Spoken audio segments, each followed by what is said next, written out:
Oke. Assalamualaikum warahmatullahi wabarakatuh. Para pecinta berita 11.id kembali berjumpa dengan saya Heri Rambang di acara ngobrol santai dengan Kepala Sekolah SD Negeri 12 Kota Kayu Agung. Beliau adalah seorang visioner dan juga seorang guru penggerak di Kota Kayu Agung. Dalam hal ini kita akan mencoba mengkupas daripada keberhasilan beliau dalam membangun SD Negeri 12 Kota Kayu Agung, mulai dari awal sampai dengan beliau tahun ajaran ini memecahkan rekor untuk penerimaan PPDB tahun 2023-2024 yang angkanya sangat fantastis, lebih di atas 100%, itu lebih kurang 125 siswa yang bisa ditampung di SD tersebut. Selamat siang Pak Ahmad. Siang Pak.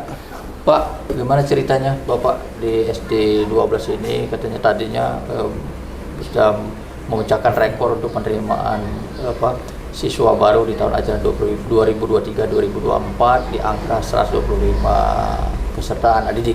Apa yang Bapak sampaikan kepada para wali orang tua sehingga mereka berduyun-duyun masuk ke SD yang Bapak pimpin ini, Pak? Ya, alhamdulillah Pak. Pada tahun 2023 ini memang benar apa yang dikatakan Bapak tadi, bahwasanya SD kami ini memecahkan rekor. Ini terasa dari tahun 1962 berdirinya sekolahan SD 12 sampai 2023 ini baru kali ini seumur hidup yang siswanya banyak mendaftar di sekolahan kita. Kita ketahui bahwasanya saya di sini dari tahun 2016. Pada awal tahun 2016 sekolahan kita ini siswanya 147. Nah, siswa yang kami menyadari siswa yang sekolah di sini kebanyakan dari sekolah orang-orang bukan di sekitar sekolahan dan bukan juga kebanyakan dari sekitar Kelurahan Kedaton. Kebanyakan dari desa kelurahan namun paling ujung yaitu di Lebak Pancur namanya. Nah, di Lebak Pancur itu rata-ratanya orang hidup di Lebak. Nah, mereka bersekolah di sini. Nah, sedangkan penduduk di sini tidak mau sekolah di sini. Nah, image itulah yang kita pecahkan selama 8 tahun saya bekerja di sini dari tahun 2016 sekarang sudah 2023. Secara bertahap kita rubah image ini, baik itu dari Sapras, kita rubah dari gurunya, disiplin gurunya, dari tatap mukanya, dari pembelajaran, dari cara pembelajaran, dan yang terakhir ekstrakurikulernya. Nah, dari tahun 2016 alhamdulillah kita dipercaya waktu saat itu menjadi sekolah model, di mana sekolah model tersebut dibina oleh LVMP dan kami berpacu pada mutu, karena di sana sekolah model ini mengutamakan mutu pendidikan. Nah, di sini kami preskan guru agar bersemangat untuk merubah image yang masa lalu dan mendukung masa depan, dan berpikir bagaimana mereka merubah dirinya sendiri dulu untuk kebaikan. Nah, ini sehingga secara bertahap 147, 2016, 2017 kita 187, 2019 kita mencapai 287, 2020 kita sudah mencapai 332. Sampai detik ini kita sudah mencapai 520 siswa, Pak. Siswa. Itu tips yang Bapak terapkan itu bagaimana, Pak? Kan ini kan ada di dalam sekolah Bapak ini kan ada guru, kemudian ada di lingkungan yang sifatnya boleh katakan lingkungan pikiran nih, Pak ya. Bagaimana Bapak bisa memanage sehingga sekolah Bapak yang tadinya tidak terkenal sekarang bisa dikenal oleh warga sekitar, yang tadi sekolah warga sekitar enggan masukkan anaknya ke sini gitu, Pak. Tip apa, Pak, yang Bapak berikan? Nah, tip-tip yang kami berikan adalah kita mencontoh hal yang baik yang dilakukan sekolah lain. Kita tiru dan modifikasi sesuai dengan keadaan sekolahan kita dan kemampuan sekolahan kita. Seperti contoh, sekolah negeri itu jarang sekali imtak. Imtak hanya simbol, dan kami di sini kami terapkan benar. Kami ambil guru agamanya, berapa yang dibutuhkan guru agama, misal 4, kami ambil 4 sekarang. Jadi guru agama ini kita bagi tugas. Nah, dari pembagian tugas tersebut kita lakukanlah dialog dengan mereka, apa yang mereka kontribusi yang akan mereka berikan kepada sekolahan. Pak, bagaimana kalau kita 1 juz 1 anak? Oke, kita lakukan. Sholat duha kita lakukan, Pak. Siap. Sholat zuhur berjamaah. Dan anak kelas 1 itu, Pak, kita utamakan untuk hafalan Al-Quran. Anak kelas tinggi kita 1 juz 1 anak. Itu syarat mereka naik kelas. Oke, siap. Laksanakan, buatlah program, buatlah jadwalnya sesuai dengan ide kalian. Laksanakan. Tahun ajaran 2020 kemarin sudah diterapkan di SD 12. Ini masalah agama. Tidak cukup dengan agama saja, kita harus ekstrakurikulernya. Ekstrakurikuler kita dari pramuka, dari karate, drum band. Nah, drum band ini kita tidak berpangku pada pemerintah. Kita melibatkan alumni untuk kontribusi terhadap sekolahan apa. Nah, mereka menyanggupi drum band. Alhamdulillah kita sudah dapat drum band, ekstrakurikulernya. Itu pun belum cukup untuk meningkatkan kepercayaan masyarakat. Yang paling utama di dalam promosi untuk meningkatkan kepercayaan masyarakat itu hasil karya anak, hasil belajar anak, dan hasil apa yang diperoleh mereka selama pembelajaran itu tampilkan. Tunjukkan kepada masyarakat, tunjukkan kepada wali murid. Di atas panggung mereka akan berdemonstrasi masalah apa kemampuan mereka yang sudah mereka miliki.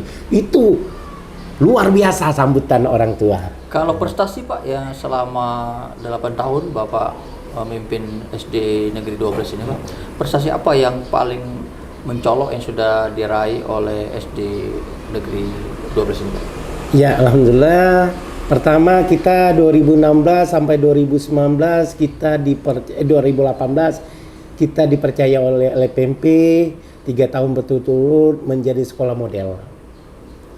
Kemudian sekolah kita 2020 kita meningkat menjadi sekolah zonasi. Setelah zonasi ada terjadi Covid, jadi zonasi divakumkan. Nah, sekarang berubah lagi, sekolah penggerak. Nah, sekolah penggerak ini tentunya kepala sekolah yang dites. Kami partisipasi untuk memajukan pendidikan dan kami dulu menjadi motivator, menjadi sekolah penggerak di Kabupaten Oki, Angkatan 1. Angkatan pertama. Ya, Angkatan pertama. Itu di dalam segi sekolahan, dan juga kita tahun 2017 kita menjadi sekolah adiwiyata tingkat kabupaten, 2018 kita adiwiyata tingkat provinsi, dan insya Allah ini kalau bisa 2024 nanti kita akan mengusulkan menjadi adiwiyata tingkat nasional. Ini di bidang sekolahan. Kalau di bidang kepala sekolah tentunya mendapat prestasi alhamdulillah dari LVMP pada tahun 2020 kita menjadi kepala sekolah inovatif kreatif tingkat provinsi Sumatera Selatan. Tahun berapa itu, Pak? Tahun 2020. Kedepannya, Pak, dalam pengembangan kalau kita perhatikan SD ini kan sangat boleh dikatakan prestasinya sudah mulai mencolok, sudah ada, maksudnya sudah mulai timbul, tetapi kondisi bangunannya Pak, ini kira-kira apakah mau didesain ulang? Karena kalau kita perhatikan dengan 500 ya sekarang sih, otomatis kan kelas yang ada ini kayaknya sangat kurang loh Pak. Apa kira-kira kiat yang akan Bapak lakukan sehingga semangat anak untuk belajar itu dengan simbol beberapa keberhasilan di Bapak capai itu bisa aplikasikan ke mereka supaya mereka menyenangi sekolah Bapak ini Pak? Iya. Nah, alhamdulillah kita pada awal cerita kita duduk di sini itu keadaan sekolahan tuh gersang Pak. Gersang sama sekali sekolahan ini. Kalau dia kemarau berdebu. Kalau dia ke musim hujan itu banjir. Banjir sampai 10 cm. Nah, di sini kita harus tahu siapa, apa, dan bagaimana solusi yang kita hadapi. Apakah kita mau diapakan sekolahan ini? Ya tentu kita mengajukan proposal untuk konblok. Alhamdulillah kita disetujui, dan penanaman reboisasi, bahasanya sekarang itu reboisasi kita lakukan di sekolahan kita sehingga tahun 2023 ini rindang. Terlihat rindang karena itulah kita dianggap diakui sekolah adiwiyata tingkat kabupaten dan provinsi, dan kedepannya ke tingkat nasional. Ini masalah anak supaya betah di lingkungan sekolahan. Nah, di dalam Sapras kami akui bahwa ruangan kelas kami kekurangan. Sekarang rombel kita tahun 2023 2024 ini Pak mencapai 21 rombel. Sedangkan ruangan ada 7. Secara logika tidak cukup. Namun kami tahu pagi dan sore kita lakukan dan kurang 1 ruangan. Nah, solusinya ini ruangan kepala sekolah ini akan kita jadikan ruang kelas untuk sementara. Selagi menunggu bangunan kalau nantinya dapat kedepannya bantuan dari negara. Jadi kalau sementara ini kalau ruangan Bapak ini mau dijadikan lokal, ya sementara Bapak ngungsi. Iya, seperti iya. Pak? Nah, iya. Kami juga sudah ancang-ancang itu ada perumahan guru yang tidak terpakai, tapi itu ruang guru sebenarnya. Tapi ruang guru juga kasihan juga ruang guru tidak ada. Tapi kita demi kemaslahatan anak supaya anak jangan tidak punya ruangan dan layak huni bagi anak, biarlah kita yang mengalah, kita yang di ruangan guru. Namun di sana belum pindah gara-gara belum dipasang teralis.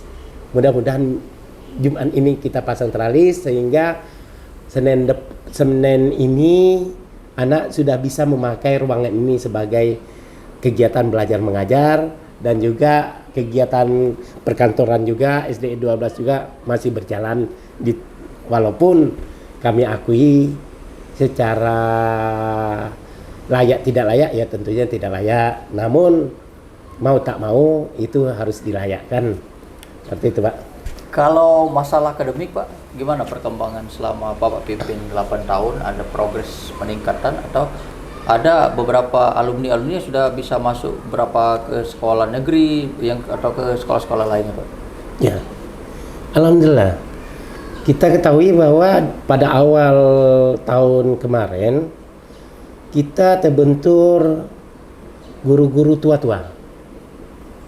Guru tua-tua dan guru-guru yang dahulu, di mana dahulu itu guru-gurunya ya kita anggap agak santai.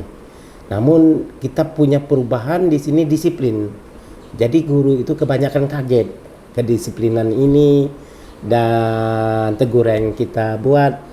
Namun oleh kita pendekatan cara emosional yang baik, sehingga lambat-lambat guru itu menyadari tugas tapoksi mereka sebagai guru PNS, sebagai abdi masyarakat, abdi negara, dan mereka menyadari dan berbuat yang terbaik bagi mereka jadilah.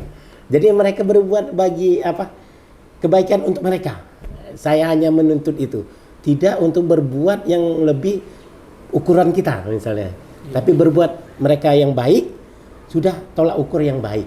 Jadi ada perubahan-perubahan, dan selama perjalanan waktu tentunya siswa semakin banyak, guru honor juga kita rekrut yang mudah-mudahan lebih banyak, sehingga perbandingan antara honor dengan yang tua, mereka nih menyeimbangi, malu dengan sendirinya, sehingga mengikuti anak-anak muda sekarang untuk berkompetisi di dalam pendidikan. Tadi kami sudah keliling ke sekolah Bapak, ada satu unit ruangan laboratorium komputer lengkap. Iya, Pak. Itu ruangan ini diperuntukkan untuk siswa SD atau diperuntukkan untuk kegiatan-kegiatan pemerintah, atau memang sengaja dipamerkan saja gitu Pak? Ruangan kami lihat tadi lumayan banyak, ada sekitar hampir 28 unit. 28 unit Pak. Itu apakah memang khusus untuk anak-anak itu sudah bisa masuk ke sana untuk diberikan pembelajaran masalah IT-nya Pak? Ya. Tahun 2018 itu bantuan komputer itu 28 unit tiba di SDE 12 Kayagung. Kita menyadari lab tidak ada, ruangan tidak ada. Namun yang layak, salah satu layak adalah ruang perpustakaan. Di mana ruang perpustakaan itu, satu dia agak lebar, kedua segi keamanan juga sudah pakai teralis dan dianggap aman dibandingkan ruangan yang lain. Dan kami menyimpulkan penggunaan komputer ini bukan lagi sebuah barang mewah atau barang untuk dipejeng. Namun ini sudah kebutuhan sekarang tuh. Komputer itu sebuah kebutuhan, dan kebutuhan itu dituntut anak harus bisa. Siapa yang tidak bisa, dia akan ketinggalan zaman. Oleh sebab itu kita ambil jalan pintas. Kita perdayakan perpustakaan, namun komputer itu kita sediakan peralatan saprasnya yang layak untuk dipakai sebagai ruang komputer. Sehingga 2020 itu sudah terpasang semua, dan kita pasang wifi. Sampai sekarang alhamdulillah pembelajaran ekstrakurikuler komputer dari kelas 1 sampai kelas 6 sudah digalakkan.